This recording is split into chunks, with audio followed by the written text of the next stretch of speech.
Hello दोस्तों अगर आप अपनी प्रोडक्टिविटी बढ़ाना चाहते हो तो मैं आपको यहाँ 7 प्रूवन स्ट्रेटेजी बताने वाला हूँ जिससे आपकी प्रोडक्टिविटी है ना डेफिनेटली बहुत बहुत अच्छे लेवल पे बढ़ेगी। ठीक है ना। प्रोडक्टिविटी बढ़ाना क्यों ज़रूरी है, क्यों ये मैटर करता है?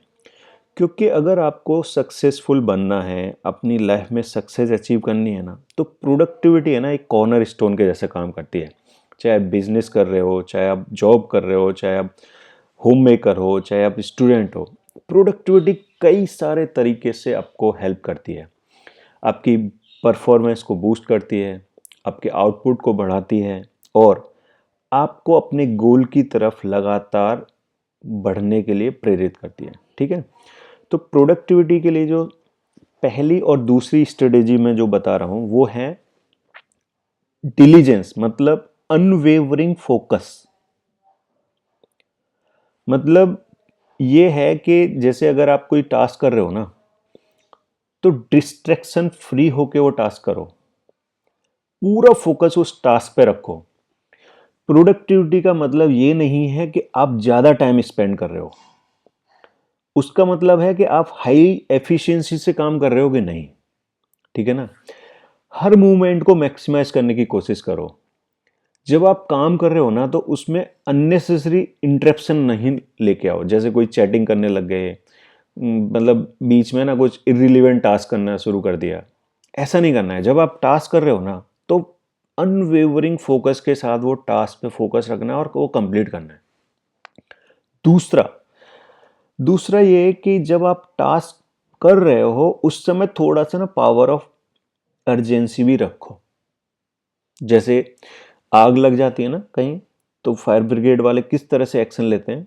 अगर वो धीरे धीरे स्लो पेस में काम करेंगे ना तो शायद आग तो बुझ जाएगी बट ज़्यादा नुकसान हो जाएगा। ठीक है ना। और हो सकता है आग ना भी बुझे।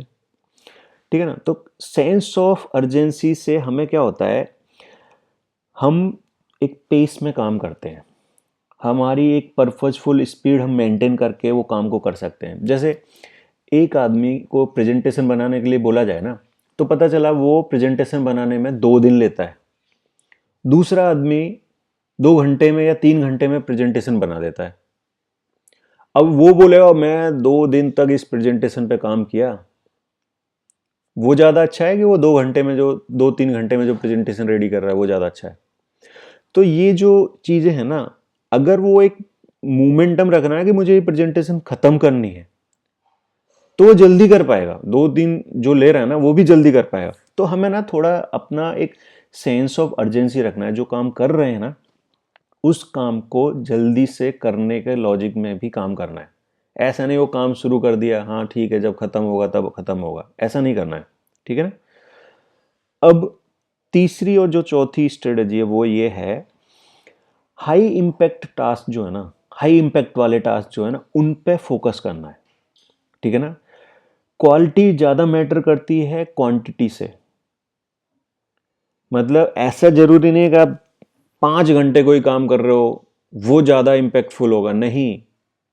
आप क्वालिटी के साथ कम टाइम में काम खत्म करो ना, वो ज़्यादा इम्पैक्टफुल है। ठीक है ना। तो हाई प्रायोरिटी टास्क को अपनी लिस्ट में शुरू में रखना है। हाई इम्पैक्ट वाले जो टास्क रहते हैं ना उनको प्रायोरिटी लिस्ट में टॉप में रखना है। और जो आपके स्किल है ना, स्किल को डेवलप करना है। अगर आप कोई रूटीन टास्क कर रहे हो, जैसे आपको ना एग्जांपल में इसका ही लेता हूँ, स्किल वाला।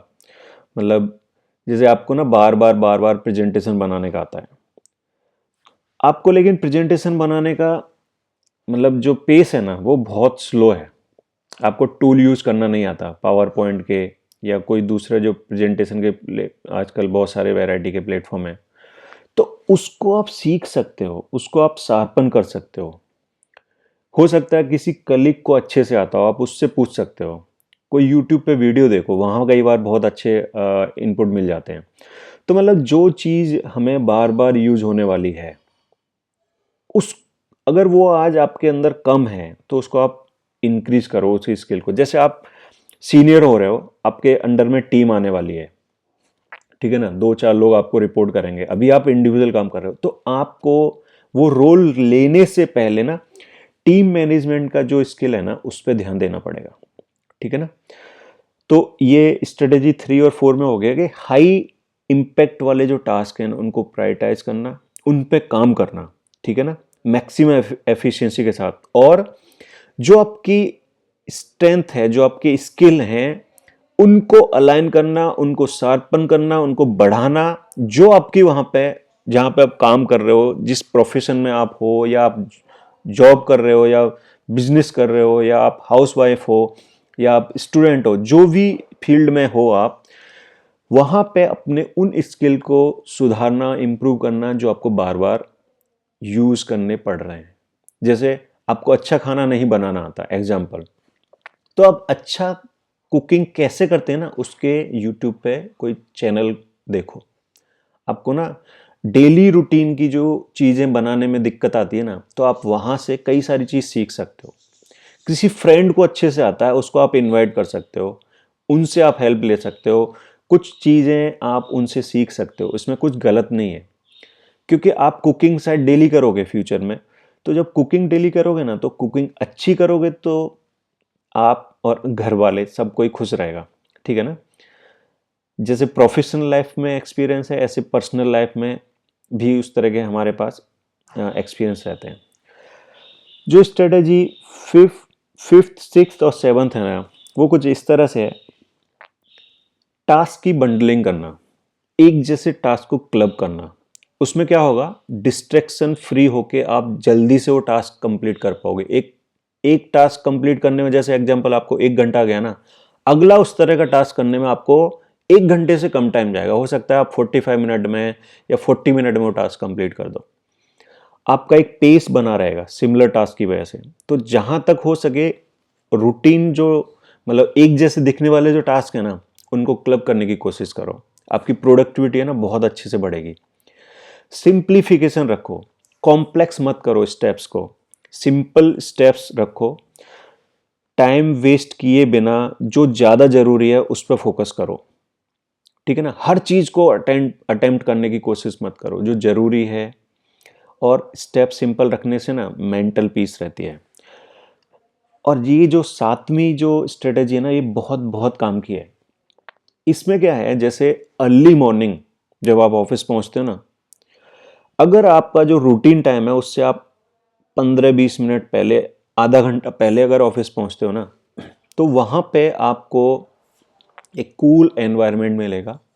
आप पूरे वीक की प्लानिंग कर सकते हो। वो जो आधा घंटा है ना, शुरुआत का जो आधा घंटा है अर्ली मॉर्निंग वाला, वो आपके दिन के 2 घंटे के बराबर है।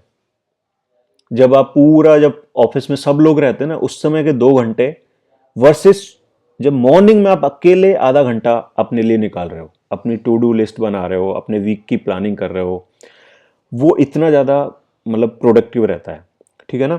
ये आप लेट इवनिंग भी कर सकते हो, बट मैं इसको प्रीफर नहीं करता। अच्छा ये रहेगा मॉर्निंग में करो। इवन आप ये चीज़ घर पे भी कर सकते हो, ठीक है ना। जो आपकी टू डू लिस्ट, आप ऑफिस नहीं जाना चाहते हो, कोई बात नहीं, जल्दी आप ऑफिस टाइम पे जाओ, बट ऑफिस की कुछ आधे घंटे की प्लानिंग आप अपने घर पे कर सकते हो, ठीक है ना। जो आपको रूटीन जगने का टाइम है उससे आधा घंटे पहले, 15 मिनट पहले, 20 मिनट पहले, जो भी आपको कन्वीनियंट है ना, एटलीस्ट आधा घंटा पहले जगो, वहाँ पे आप प्लानिंग करो। एक डायरी रखो अपने पास, या आज की डेट में लैपटॉप, मोबाइल हैं, बट डायरी कई बार ज़्यादा बेटर रहती है, ठीक है ना। मीटिंग वगैरह में भी जाते हैं तो डायरी या लैपटॉप उस तरह का सिस्टम रखो ताकि आप उसको क्विकली देख पाओ, ठीक है ना। फोकस करने में बहुत अच्छा रहता है। दोस्तों, आई होप आपको ये सातों 7 स्ट्रेटजी पसंद आई होंगी। ये आपकी प्रोडक्टिविटी को बहुत बहुत स्काई रॉकेट तरीके से इम्प्रूव करती हैं। दोस्तों, अगर ये वीडियो पसंद आया ना, तो प्लीज़ इसको लाइक करें, और फास्टलैंड फ्रीडम चैनल अभी तक अगर सब्सक्राइब नहीं किया है तो प्लीज़ इसको सब्सक्राइब करें। और ये कोट बहुत बेहतरीन कोट है। The secret of getting ahead is getting started. आगे बढ़ने के लिए शुरुआत करना जरूरी है। Okay, the secret of getting started is breaking your complex overwhelming task into a small manageable task. और शुरुआत करने के लिए जो बड़ा कॉम्प्लेक्स टास्क है ना, उसको छोटे छोटे टास्क में तोड़ना जरूरी है, then starting on the first one. और ये सबसे जरूरी, जब टास्क आपने ब्रेक कर दिया ना छोटे छोटे टास्क में, तो सबसे पहले वाले को शुरू कर दो। ठीक है ना, शुरुआत करना आगे बढ़ने के लिए बहुत जरूरी होता है।